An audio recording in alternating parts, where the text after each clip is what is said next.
Hi, and welcome to Reykjavík Roundup, where we tell you the news of the week in Iceland. With me are Aðalsteinn Kjartansson and Sindri Eldon. Hello. Hello, Hi. guys. Hi. We're going to talk about 5 to 6 things this week. There will be a little bit about a new government, something about the Icelandic manuscripts of much fame, a little bit about the geology. There have been earthquakes and magma intrusions, or not magma intrusions, but magma buildups. We'll talk a little bit also about not only the new government, but issues with the last election, and fish farming, I guess. So should we start with the new government?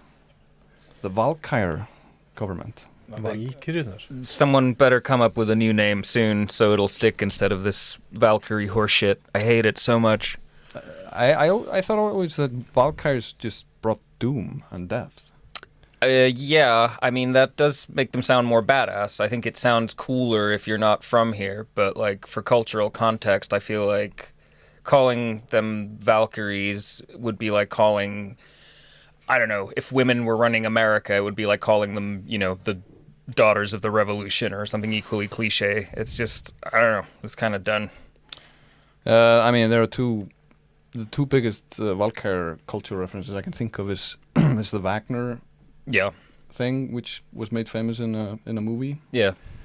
The Rite of the Valkyries. Right. Accompanied by death, destruction, and bombing. Right. And then the drunk character out of Thor, whatever Thor movie, which was an ex-Valkyrie who... Don't forget the Tom Cruise movie, which also had explosions and death. Oh yeah, Operation Valkyrie. Yes. Right. But I mean, isn't it just appropriate to have this name? Because Iceland's right-wing party, Sjálfstæðisflokkurinn, is the Independence Party. The Independence Party. Yeah. What did I say? Something else? You just said Sjálfstæðisflokkurinn. Sjálfstæðisflokkurinn. Yeah, thank you. So the Independence Party? Yeah, I mean, they're no longer in power, and since Iceland got its independence from Denmark in 1944, Sjálfstæðisflokkurinn, the Independence Party, has been a part of like 3 out of 4 governments that have been formed after elections. True. And I think they believe this will be death and destruction for the next 4 years. I hope so. I hope they're scared. Not in power. So, I mean, maybe the Valkyries is just like an appropriate thing. Yeah, I think that's why I don't like it. I think they coined it because they're trying to demonize them. Yeah. It's like when the pirate party first became a thing and there was that awful editorial about how, like, they're calling themselves pirates. So let me tell you, pirates were a very serious threat in the 18th century and they still rob ships. And it's just like, come on, man. Yeah, but I mean, Inga Sæland, the leader of the People's Party, Flokkur Fólksins, who is now leading her, like, it's like her private party. I mean, it's a dictatorship, basically. A little bit. Yeah. She's leading this new party that she formed in her kitchen like a few years ago into government. And she is totally owning this Valkyrie thing. And, I mean, she kicked a member of her party out of the party, Jakob Frímann Magnússon, who is like a well-known musician in Iceland. And after she kicked him out of the party, she's been quoting his lyrics from his songs repeatedly to the media. She's just living the dream. Exactly. So love to kick Jakob perfectly Frímann out of one cold-blooded. of my parties one day. I mean, I think she's quite happy with being like a Valkyrie. Yeah. She's owning that as everything else. So that's I would say cold-blooded, but funny somehow. Yeah. Yeah, I mean, so it's the 3 ruling parties are all headed by women. Yes. So the main 3 ministries will be headed by women. Yeah, and the majority of like ministers in this new government are women. And I'm assuming that's the first. It's the first time they're in majority. So, I mean, the first Icelandic female premier or prime minister was Jóhanna, I guess. Yeah, Jóhanna Sigurðardóttir. So that was in 2009. Yep. So we've moved along since then, I guess. Yeah. It's nice to give the straight women a shot. Yeah. Assuming they are. I mean, I guess this is a... Do you guys foresee any immediate changes here? Will this be just another government who, does a little bit of good things and then kind of... I mean, it kind of annoys us the rest of the time? The Icelandic style, it's like off to a strong start and then like, I can't be bothered. But they're like taking finish it power next year. at a great time for them because, I mean, interest rates are going down, the inflation is going down. There's maybe some indication that the hagkerfi, what's that in English? The economy. The economy. Stupid. Thanks. The economy, we might have, like the central bank might have overshot a bit with its interest rates in the past. To cool the inflation, yeah. Yeah, so maybe there's a chance for the government to like put a lot of money into some infrastructure things to like pump money into the economy with like tunnels or bridges or something that's always popular. Without creating massive inflation. Or say, the healthcare system that, the Social Democrats campaigned so hard on. Yeah, they just want to like have access to like heimilislæknar, again with my like a house doctor, a home doctor. Yeah. So if they do that, I mean, they will fulfill their promise.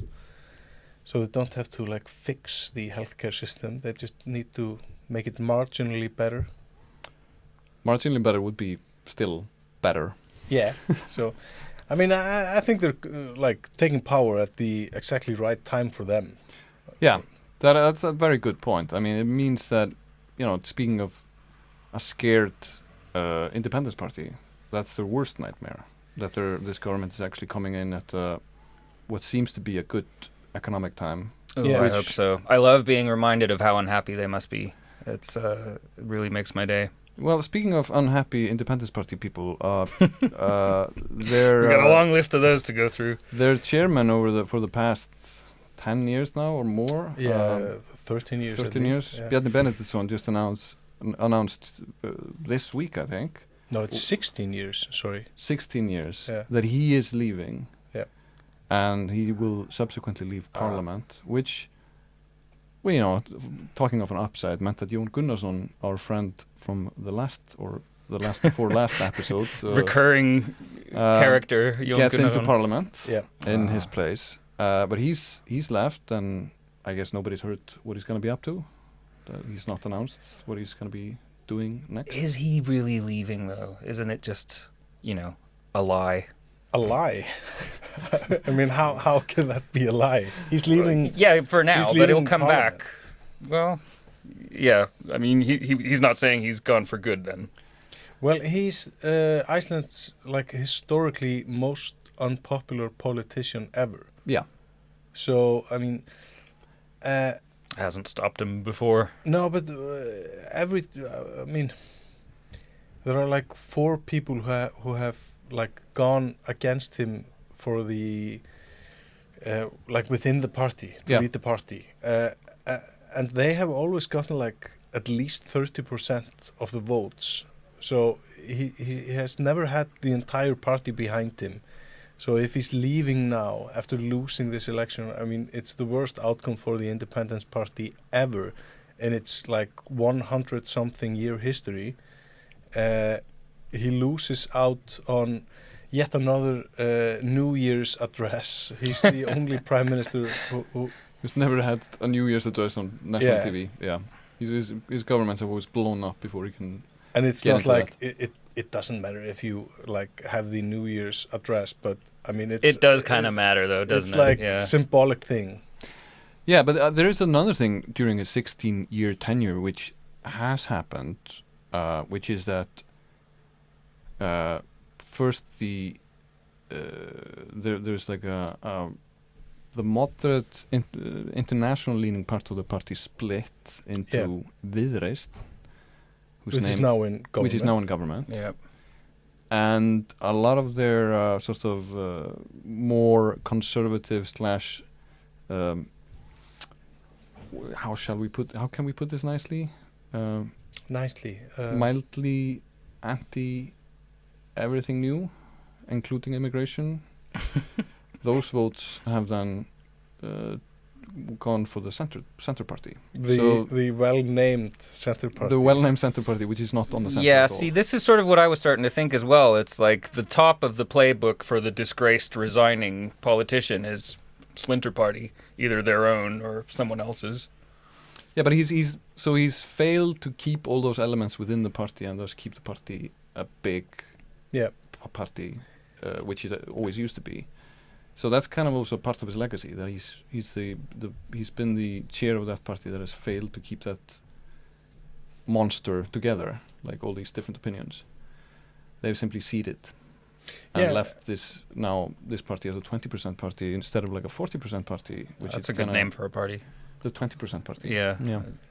It's only a 20%. Yeah, I think it's more descriptive than Independence Party at this point. So I mean, they don't want to be a part of the European Union. They want to be alone here in the North Sea with the Icelandic krona. Yeah, that's a good point. So they are a bit independent. Yep, that's true. They're more on brand than the center party, at least. Yeah, or the Samfylking, which is like splintered into two different groups because of our former mayor can't work with the new party leader. Yeah, that's a problem. Yeah. But then, so we don't know what Bjarni is going to do next, but he's, well, for what it's worth, he says that he's out from politics. But then this week, the other prime minister from that coalition also got a new job. That's Katrín Jakobsdóttir. Yeah, I mean, she has gotten quite a few new jobs. She's heading all sorts of boards of all sorts of different things. You're talking about... I'm talking about I guess it's the university's real estate arm. Yeah. So she's cheering that, I think. So that's on a long list then of things she's actually doing now. Yeah, she's been chairing some committee with the World Health Organization. She's chairing evaluation committee for some... I mean, she's choosing the new háskólarektor. Oh, yeah. The head of the University of Iceland. And she's really into this gig economy. She's doing 3, 4, 5, 6 months long jobs. Yeah. Money where her mouth is, I suppose. Yeah, from being a prime minister into the gig economy. That's a good shift. Yeah, I mean, the gig economy, it's not like she's delivering for Volt or something. But now that I'd pay to see. Not that we I know. might pay for Volt if Katrín brought my food. On a bike. I mean, she was the leader of the Left Green Party. Of course, she's gonna ride the bike. Yeah, that would be appropriate. Well, there's another news story this week that I feel being Is it being delivered by this massive airplane flying over our heads? Right. I feel obliged to talk about, which is the Icelandic manuscripts. Finally, were all moved into the same purpose-built building. That was them on the plane. That was them on the plane, leaving for Tenerife. Dropping them out with a parachute. No, I can't. I guess I should not assume that everybody knows, but Iceland has a bit of a cultural heritage invested in manuscripts. Of a cultural heritage. It's the only thing. It's the one thing we have. One thing we have. Some really old books. Some really old, 13th century calfskin manuscripts. Yeah. And we have about 2,000 of these now. And have they ever been tested to see if they're human skin? Because they can do that now, right? They were doing it. Yeah, they can definitely figured out all these books were bound in human skin. You're a historian. Answer this. I think it's possible. I think were you a substitute historian? I think nobody's thought of this as a thing that should be tested yet. Well, but it should be, yeah. But I don't know. It's a lot of different codexes or books that are some quite famous locally, like Flateyjar book and the manuscripts for the Icelandic medieval law codes, etc. And finally, that one is my favorite. Yeah, it's a nice one. Yeah, I think it's Skarðsbók. I think it's called. A cracking read. A cracking read. Yeah, it's a beautiful manuscript. Page turner. It's actually a beautiful manuscript. I got to see it last year when we did an interview with the people who take care of the manuscripts. Cool. It's a very cool one. Yeah. But I want to go see them. Yeah, I mean, they will be pumped. eventually on display, and they haven't been on display for more than 10 years. Mm-hmm. Which is kind of astonishing to me. I think it's like the most famous thing ever to happen here, and nobody's even bothered to make sure that people can see these things. But it's competing with things like, I mean, you can go to Vestmannaeyjar and see where Keiko was swimming. I mean, That's true. That's entirely true. I mean, That's so sad. Like, you know, that has a sad ending that you don't, you know. I don't sad ending. He like died on vacation in Norway. How's that sad? I don't know. Maybe just orcas in captivity are always going to be kind of sad to me. Yeah, but he was like let free in Westman Islands. Yeah. I mean, he Well- was also caught, Yeah. imprisoned in Yeah, Westman Islands. Yeah, true. Sædýrasafnið in Hafnarfjörður. Yeah. yeah, I mean, is the Shawshank Redemption a sad story or a happy story? He gets out in the end, but, you know, Yeah. is it a bummer or is it a comedy? It seems if you are incarcerated for a long time, it's really difficult to adjust to normal life, and this is the problem Keiko found himself Yeah. experiencing. Like that guy in Shawshank Redemption who hung Exactly. So himself. But like my question is, do you believe that the two people who are listening to this, yeah. Are they more likely to know Keiko or the Or- Icelandic manuscripts? Well, that depends. You see, in the Icelandic manuscripts, there are also the Eddas, and in the Eddas we have Thor and Odin and the Valkyries. Yeah, but Yeah, but I mean, was that book in Free Willy? I don't think so. Admittedly, no. Yeah. No, that's true. And Valhalla and what do they call it again? The Valkyries? Bifrost. Oh, Bifrost. Yeah. Yeah. Bifrost? Bifrost. Yeah, Bifrost. But yeah, in Iceland, I mean, we haven't been too picky on what we like. I mean, we have Bifrost Yeah. in Iceland. You can go to Bifrost in Iceland. Like the school? Yeah, and Yeah. place. It's called Bifrost. And it's now also like, an online school, so you can actually go to Bifrost online. Yeah. and I mean, it's. Which is a waste because it's pretty up there. Yeah, Yeah. it's nice. You mean the online school is a waste, or the Yeah, school yeah. itself is a waste? No, the No, school I is mean, not a it- waste. The it- school is a wonderful place, I think. Yeah. I wish I'd gone to Bifrost. But don't you think like we could have used Bifrost for something way better than this small school? You mean like In a Marvel Bifrost. movie? I mean, we missed a chance. Well, I mean, what could we have named Bifrost? Could it be The like number a- of tourists coming to Iceland is still increasing. You know, the night is young. We could still... Yeah, There's we still can a still do chance here. something. Yeah. What about just building like a massive bridge and calling it Bifrost? That seems appropriate. Or like an amusement park. That would be good. Bifrost Music Festival. Bifrost Every Music year. Festival, yeah. Yeah. I mean, you can go into like this aqua park where we have like killer whales in captivity and But maybe this is just a water bridge. or maybe this is just Swim with Keikos. plural. Yeah. No, maybe. No, The Children of Keiko family. could be like a cult. Well, maybe Orca what cult. we're actually tapping into here is like a great marketing campaign for Edda, the house that keeps the manuscripts now. They can call it the Bifrost. Yeah, Yeah. but Marvel and Go these see the big- books at Bifrost. Yeah. Yeah. These Hollywood studios that have been exploiting the Icelandic manuscripts through their like terrible movies. Yeah. Mm. I mean, they are trying to like prevent Icelandic people and businesses to use like references from this, like Loki, which is like a cafe, and you can buy some like handmade puppets or statues of Loki someplace around Iceland. These people have actually gotten letters from these Hollywood executives saying like, oh, you're exploiting the popularity of our movies. That is Please, like, cease and desist. that is some class A cultural appropriation, I would say. Yeah. Yeah. So I mean, can we really? We have the University Bifrost, Mhm. but we've lost our chance to do something with this. Yeah, because either I mean, it hasn't worked. Like the cease and desist stuff, it didn't stick. No. Kaffiloki has neither ceased or desisted. Yeah, I mean, there's still guys walking around called Thor. Like, you know, you can't sue them. Yeah, well, well, you can. One of them is repeatedly getting sued, Björgólfur Thor. Oh, really? Oh, yeah, that guy gets sued a lot. Yeah. Yeah, that's true. I mean, The okay, most- now the we richest have guy in to, Iceland. like, can we say that he gets sued a lot without getting sued by Björgólfur Thor? He's sometimes... Allegedly. He's allegedly Yeah. sued a lot, Yeah. and we've heard from somewhere else. Yeah. Anyway,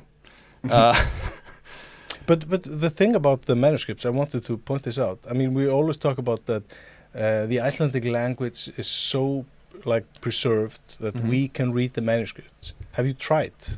it's very hard to read the actual manuscripts. It's hard on two levels because, number one, I can't understand it. And number two, it's written in, like, 100-year-old handwriting, you know, so... Even though you could like read the handwriting, I mean, No, I mean, the spelling and the wording is like, it's not... Americans ask me about this sometimes, and I always tell them that it's kind of like reading Shakespeare, you know, like you sort of get the gist of it, you know, but you kind of need to have, you know, some margin notes or, you know, some footnotes to help you through it. I mean, I think I find them most of the sagas to be kind of readable, if you get them. Like if you don't have to read the actual manuscript, you get the modern letters for the... Yeah, and the younger the sagas, the more comprehensible they they are. are. Translated version. No, of the I'm not manuscript. even talking about the translated versions, like the actual, with the actual old school spelling. Okay. One can read that. Where it really starts getting really fucking difficult is the poems.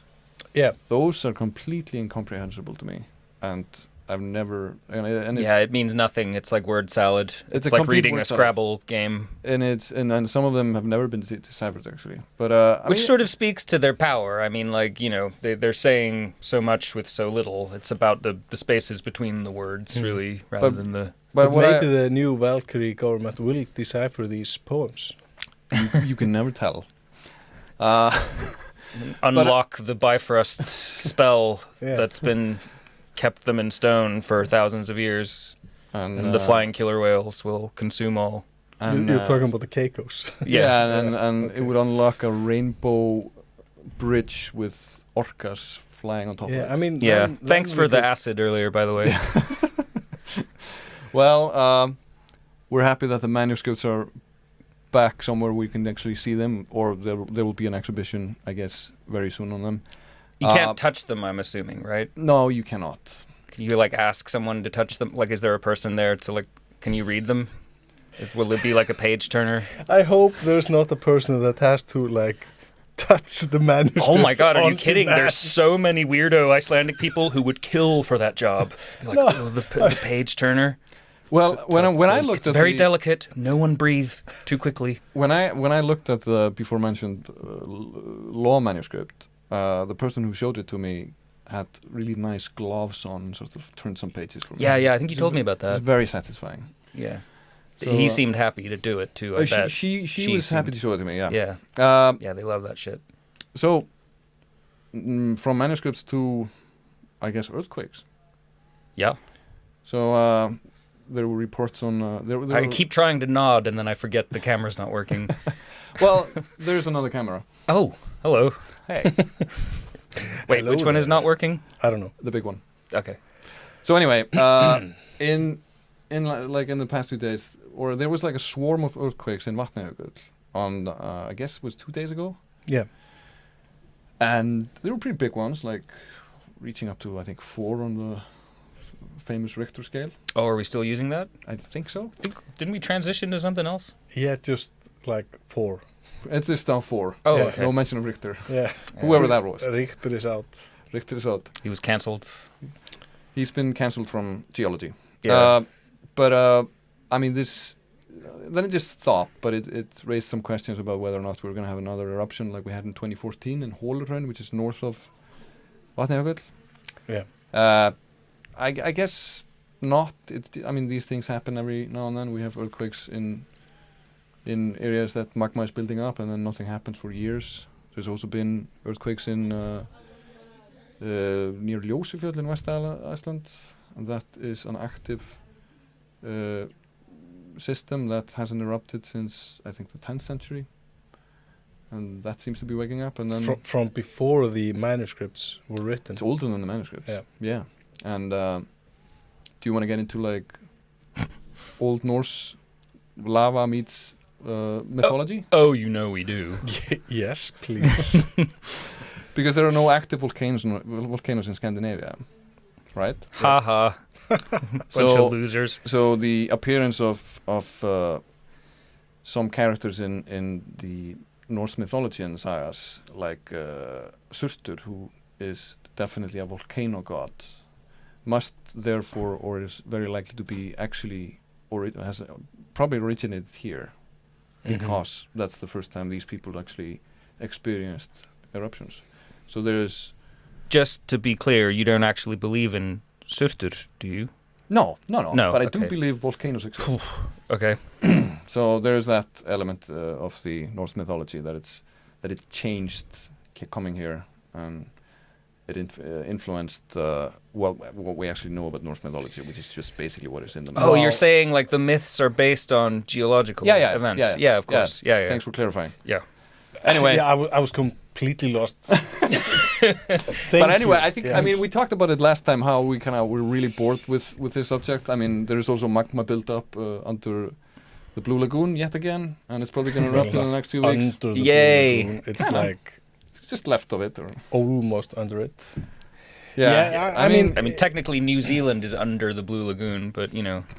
Is it? Have you checked? Like, yeah, pretty much. If you do the globe, if you do the globes, like that hotel was gonna do, yeah, we talked about it. I think Yeah. that it would have come out in the ocean next to east of New Zealand. I think. all right. east of New Zealand. A key thing. But yeah, I'm really bored with volcanoes erupting around the Blue Lagoon. I mean, until it actually goes into the Blue Lagoon, it doesn't matter. Or into Svartsengi, the power plant. Yeah, that I mean, will, like really fuck us up. But yeah, I mean there have been, But if it erupts, How badly would that fuck us up? it would fuck up your pension fund, right? yeah, I mean But the company is expanding, right? You said last time that the Blue Lagoon. yeah, have, the Blue Lagoon is but the power plant, which is owned by HS Orka, which is owned by our pension funds, they don't have a plan B. I mean, And that's some Canadians. the plot thickens. There was actually a Canadian company called Magma Energy, who like The irony. who bought the power plant when it was privatized. Yeah. But since then there has been change of ownership. I'm not quite sure who owns the other 50%, but 50% of the power plant is owned by the pension funds. They are also, the same pension funds are also the largest shareholders of the Blue Lagoon. But what the Blue Lagoon has been doing is like diversifying. So they have a lot of assets all around the country that are not in danger of these volcanic eruptions. But yeah, we're really fucked if the power plant gets destroyed or like not able to produce Yeah, power, that would be electricity and provide hot water to heat up each and every house in Reykjanes. the whole peninsula of Reykjanes. Yeah. Including Reykjavík? No. No, not including Reykjavík, but including the Airport. Keflavíkurflugvöllur, which is like our gateway to the civilized world. Oh, I bet the people investing in the Akureyri airport are just like drumming their fingers, like yes, please. Yeah, but please. it's the same people. It's just it's always just the same people now. There's no competition anywhere. It's always just one gigantic basket of eggs. But if things start like erupting in Holuhraun or in the Snæfellsnes, which there has also been like some earthquake activity, east and west of Iceland. Yeah, then we have something that's interesting, because I mean, even though around Holuhraun there's probably like no people in immediate danger. No, it's literally one of the least accessible places in Iceland, in the middle of the island. So there's probably 8 tour guides there right now with a bunch of tourists. There might be, yes, but it's pretty off season in the winter though. But if it erupts, we could have like a big portion of the land that will go like completely pitch black. You will not see, like if you raise your hand in front of you, you will not see your hand. It was just like ash and... Oh, from Hullerun? Yeah. In the east? Yeah. So, I mean, that's really interesting. Like... And that could like seriously impact travel, flight around Iceland as well, south of Iceland, which has happened if someone can... It'll be like a mega Eyjafjallajökull. It could be, yeah. Or as it's known in America, Eyjafjallajökull. Eyjafjallajökull. Yeah, that's how they were saying it on the news. I mean, this could be like really interesting. And if Snæfellsnes goes, I mean, there are like towns in Snæfellsnes that they will not go under lava, but it could greatly affect access to these towns and something like that. And it sounds like I'm excited about it. It's not that. It's just like this would be interesting. This would like have some impact. Yeah. I mean the other volcanoes. We have a ghost town of Grindavik. Of course, that's impact, but that has already happened, and that's the thing with the Reykjanes eruptions. These series of eruptions is, you know, they most of them haven't really impacted infrastructure. I mean, they've closed off Grindavik. That happened a year ago or more. But aside from that, nothing really has occurred that is that newsworthy. It just erupts. End of story. Yeah. And looks kind of pretty. Looks kind of pretty. Dies out. Repeat. Yeah. But I mean, obviously, the power plant, which is next to the Blue Lagoon, and actually, the Blue Lagoon is a runoff, a side effect of the power plant. That thing has all been walled in with these massive berms to protect them from lava flows, to protect energy and hot water to that peninsula, because if that goes in the winter, that area of the country will be at least temporarily inhabitable, and creating a replacement. Uninhabitable. You mean? Sorry. That was a classic. I can't even imagine a habitable Reykjanes. And that would be a beggar's highly belief. problematic. Thank you. Anyway, well, enough of this. We're not great fans of this topic, but no, but there's one thing. I think you are. I think Aðalsteinn is a fan. He just said he's not excited. I mean, I'm not. I'm not like. It's not. His eyes say different. Yeah. Okay. But I want to, because you have some knowledge of the area next to Snæfellsnes. I mean, is that close to where you were? Were you police also a cop? Jesus. No. Okay. Next question. Well, do you guys want to talk about the lost absentee ballots from the last elections? Yes, sure. Do you? I really do. If I said no, would it stop anything? Then we'll just talk about something else. Yeah, fish farming. Fish farming. Okay, yeah. Guess we're talking about the ballots. Yeah. I mean, I guess it's just. I mean, the elections already happened, and it turned out a few weeks later that some of the absentee ballots, which are cast well before the actual polling date, did never make it to the polling stations where they were supposed to be counted. Yeah.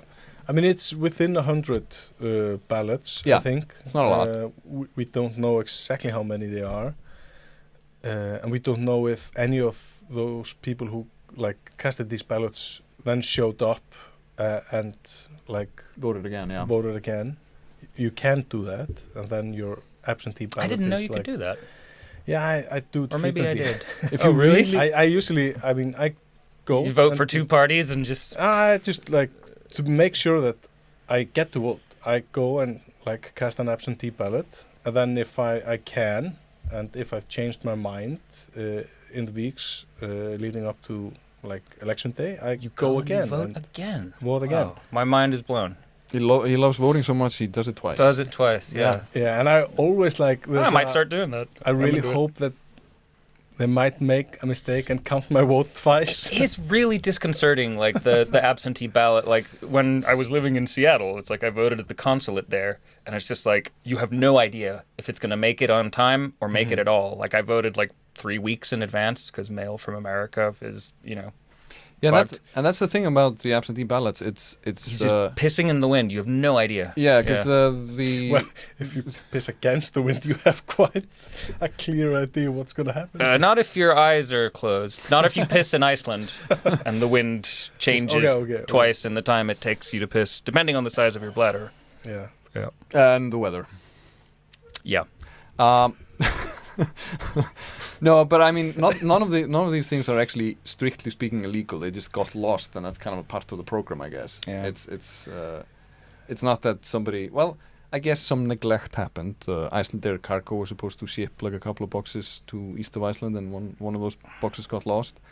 But it's not something that actually is anybody's strictly speaking responsibility. People are responsible for their own votes. It's terrifying to realize that it's all just a bunch of mail getting delivered. Yeah. And it's like if you think about like the percentage of times that mail has been successfully delivered, in your life, which, could be as high as like 90%, but that still leaves like 10% of, And it's really jarring to me every time I watch an Icelandic election on TV, like how low these numbers are. I don't think foreigners realize it's just like you said, like less than 100 votes, but it could swing like the number of MPs that these two parties are getting. Well, from what we know, and I actually did the math on this, this would not change like the outcome of the election in a way that would change the balance of power. Okay. I mean, each party would get as many MPs as they got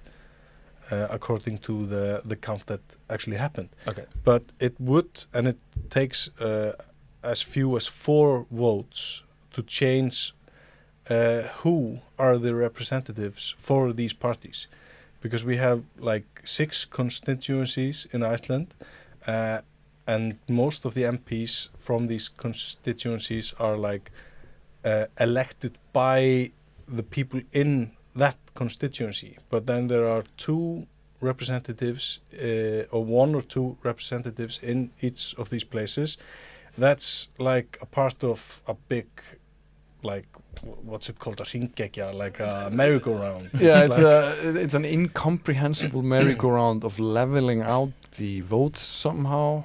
Yeah, they're trying to find out, I mean, who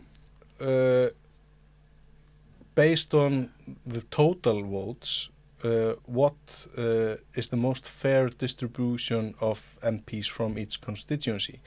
And 4 votes for the Independence Party in the Southwest constituency, which is by far the largest, would have flipped the extra member of parliament from not that constituency, but Reykjavík North and Reykjavík South.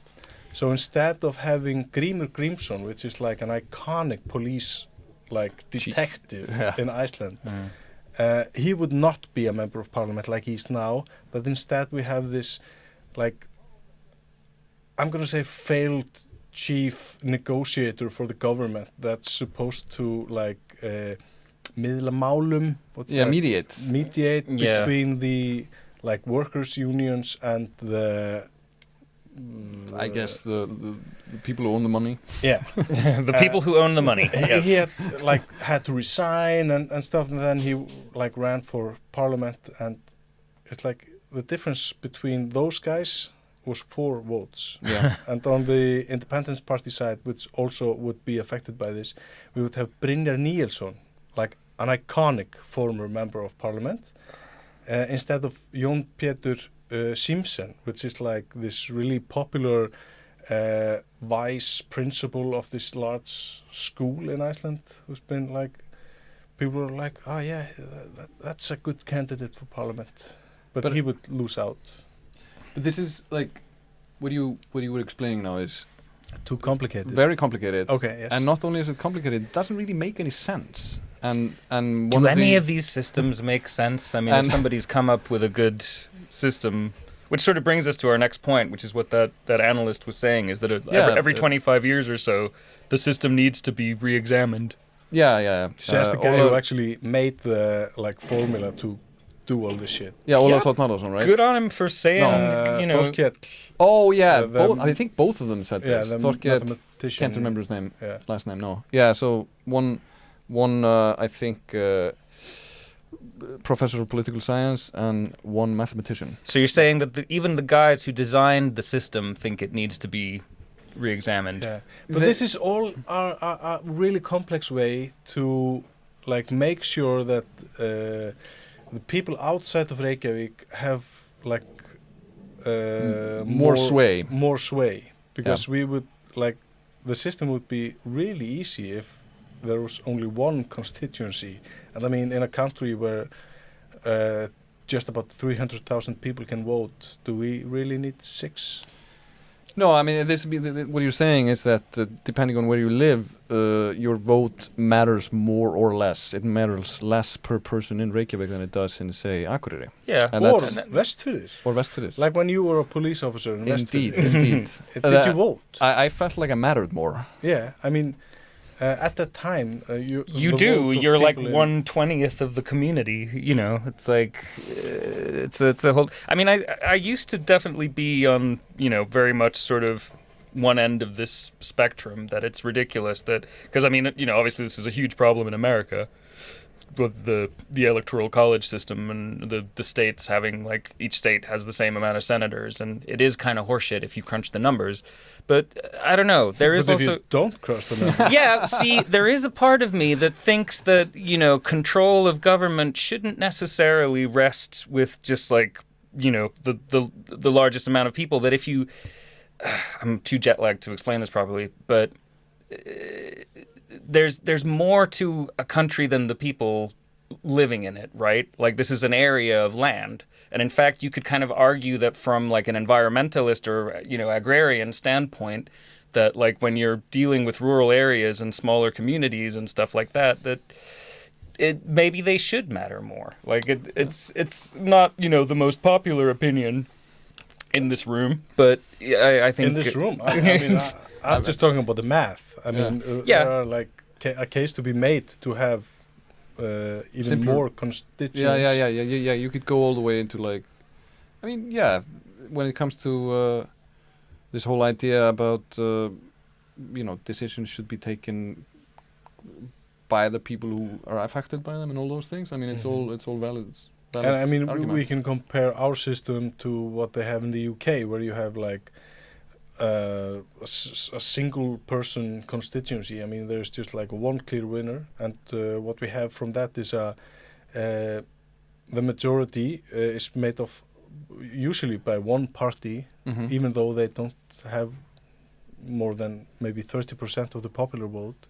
I mean, then you have decisive action taken, and not this kind of nothing gets done thing that really goes on in Iceland. Yeah, but cold assessment right now, the year of our Lord 2025, which country is more fucked, Iceland or the UK? I mean, which is the better system, or is it even dependent on the system? I don't think it's even dependent on the system. No, it's the volcanic eruptions. Yeah. That's what matters. And if we have some killer whales in captivity. Yeah. Well, which we don't. Britain doesn't have any of that, by the way. They have no volcanic eruptions or killer whales in captivity, and maybe that's what's wrong. Maybe they need... Yeah. I think because we're kind of running out of time here, but I was for the last thing to talk about, I had written down fish farming. But we could also just not do that and do that later, and we can talk about Greenland. Does anybody want to talk about Greenland? Or we can just talk about fish farming. Yeah, see, Greenland is definitely a place where, there might not be a lot of people living there by area, but it is very important sort of in the ill-defined environmentalist sense of the word. Very much so. How do you guys feel about the proposed annexation of Greenland to the United States of America? And it was Canada and Panama too, right? Yeah. I mean, assuming it would, could even be achieved in our lifetime, like, it would have a really interesting effect on Iceland to have, like, American territory literally, like, visible from the shore of the coast of Iceland. Yeah, you can see it from the mountaintop where I was a police officer. Where you Greenland, the mountaintop where you spent most of your time as a police officer. Yeah, gazing wistfully at Greenland. I mean, that's the best view to see if anybody's doing anything wrong. To be a police officer in Greenland. I would like to point out that this is not the first time that the U.S. proposes to buy colonies of Denmark. No, the Virgin Islands. There was the what are they called now? The American Virgin Islands or something? Mhm. U.S. Virgin Islands, yeah. Yeah, they were bought in 1917. Yeah. Mhm. And the year they bought Alaska from the Russians, they also wanted to buy Greenland and Iceland from Denmark, but that didn't go through. Unfortunately, because if it had gone through, we would all be like citizens. We would all be speaking English now. Yeah, and that would make it possible for me to try to get on Survivor, the reality TV show. But there are things about that, because like the people living in the American, Virgin Islands, Mm-hmm. they don't have.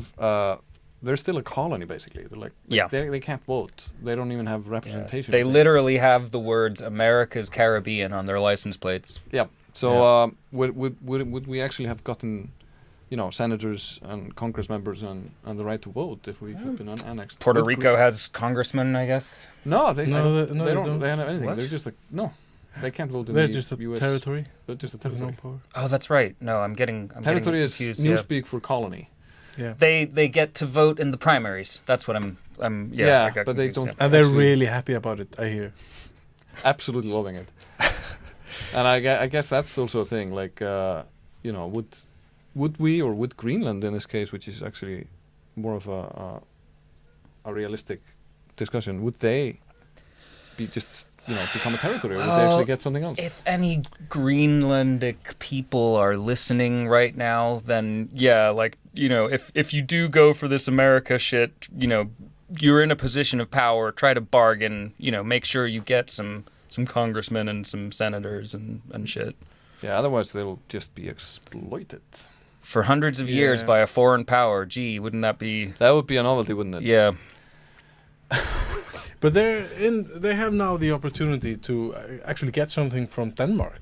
I mean, we've Yeah. seen the Faroe Islands do this like quite well. They have like a tunnel under each fjord, and it's like amazing to visit the Faroe Islands, which Yeah, haven't also they- is a Danish territory. Isn't there like an island in the in the Faroes, one of the Faroes, I guess, The islands, Faroes? the Faroes, that is simply called the Flute, because they've managed to drill so many holes through it that it kind of I mean, it makes sense. I would believe it. and those holes, those tunnels have been drilled with Danish grants. Yeah, I mean the Danes pay for everything. I think we may have made the mistake by declaring independence. I mean, yes, I think that's a fair All that assessment. sweet money from Denmark. Yeah, but I mean the Danes haven't really done the same for Greenland. No, But now there's a some chance, pressure. Yeah. But Yeah, I mean, who knows? But it's really weird. I mean, it would be a really weird move. yeah, and also like Icelandic companies, because we've never had like these colonies or territories, but we've like really supported Icelandic companies to go where and behave like it's our colony. Mm-hmm. It's like we had that in Namibia for quite some time.